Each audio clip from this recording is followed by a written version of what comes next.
First, of course, is the sudden resignation today of Qantas boss Alan Joyce, which means more trouble for the Albanese government. Joyce was going to quit in a couple of months, but he's out the door now, today. The heat just got too much. The attacks on him, on Qantas, so he's had to go right now.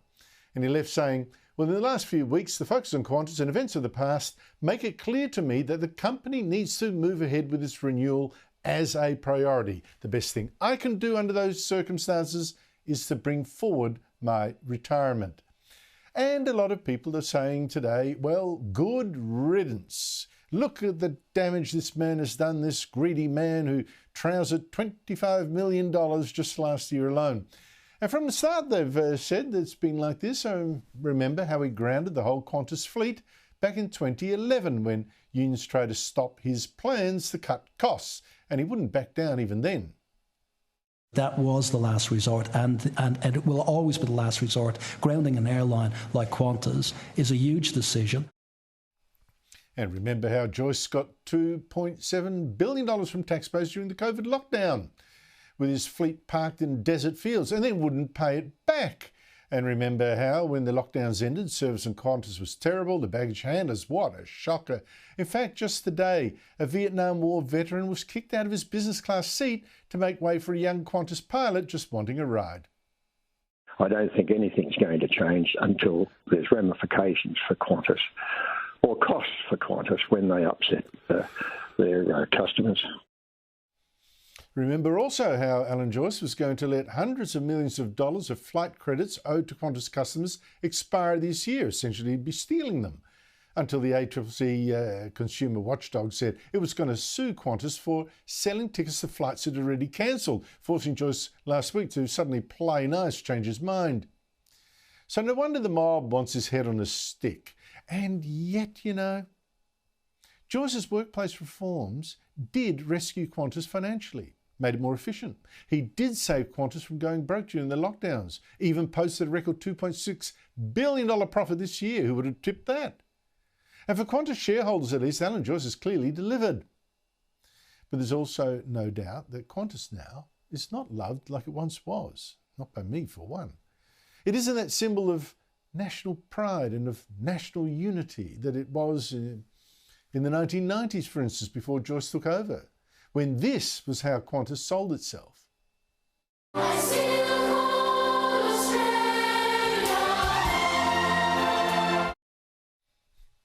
In fact, it's striking in retrospect that the first remake of that famous ad under Joyce as leader was already playing identity politics, dividing us, not uniting, by having that song, I still call Australia home, sung in an Aboriginal language not understood by 99.9% of Australians, including most Aborigines.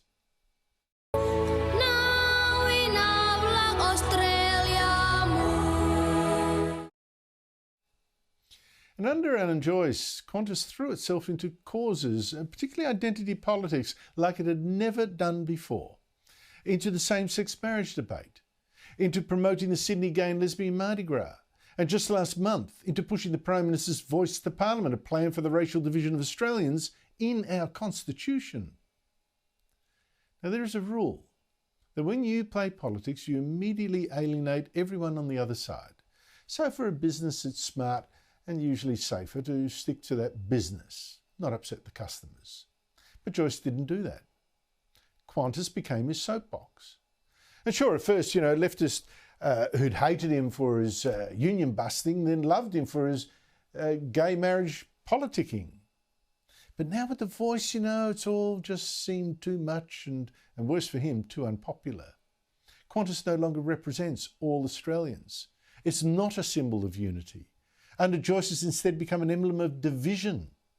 And so, not surprisingly, there was no well of love for Alan Joyce when he got caught up in a mess that really caught the public's angry attention. And it wasn't just his mega salary.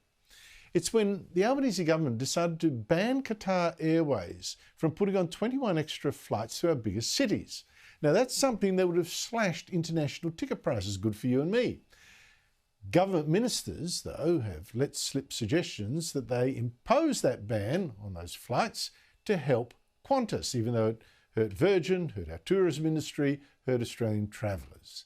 And the questions now, and again in Parliament today, was, Was the Prime Minister doing a dirty favour for his left-wing millionaire mate in Qantas, the guy who gave Albanese's son membership of the luxury Qantas Chairman's Lounge? Did these two men discuss the Qatar ban? Well, the Prime Minister today again seemed reluctant to say.